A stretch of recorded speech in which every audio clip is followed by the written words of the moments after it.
na mas. So, palabas na kami. Bunso, kasama ko.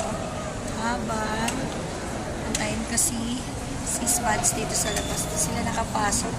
Sobrang madaming tao. Buti na lang maaga kami ni Bunso. Kadami ang tao dito. Ito yung pinakasimbahan ng BF Resorts Village. O dito natin siya antayin na. Sabi ko kasi dito sa entrance tayo maghintay. Bili naman na siyang inumin. Hintayin natin. Kasi may dala siyang mangga. Hindi ka alam kung saan siya nakapark. Basta ako doon sa dulo. Kasi nga, puno na yung parking kanina nung pagdating namin. Hintayin ko lang siya dito. Babalik daw siya eh. Hintayin lang natin. Baka doon siya bumiling drinks. Kasi uhaw na uhaw daw siya. Naka-stand lang daw sila dito eh. Hindi sila nakaupo.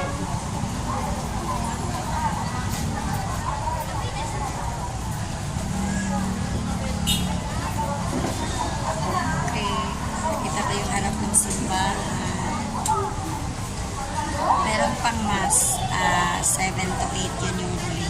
Bali, mag-ayos lang neto. Kaya maya-maya meron ko rin.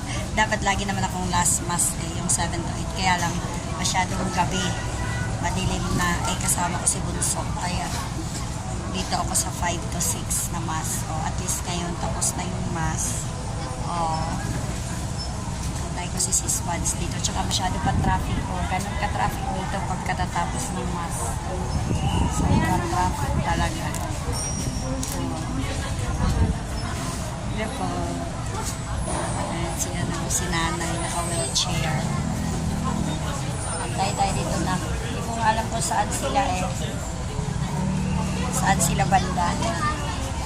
Baka doon sila sa gilid or ewan ko saan nagpa-park yan.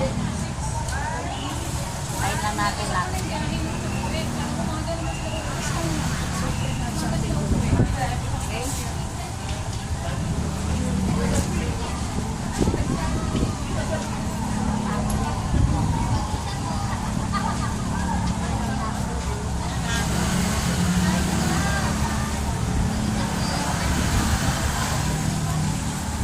Ayun lang natin. Sabi ko naman nandito tayo sa front. Traffic pa naman din masyado eh. Kaya okay lang. Parang dito sa loob, parang may Dunkin Donut. Hanapin nga natin dito mamaya, anak. Oo.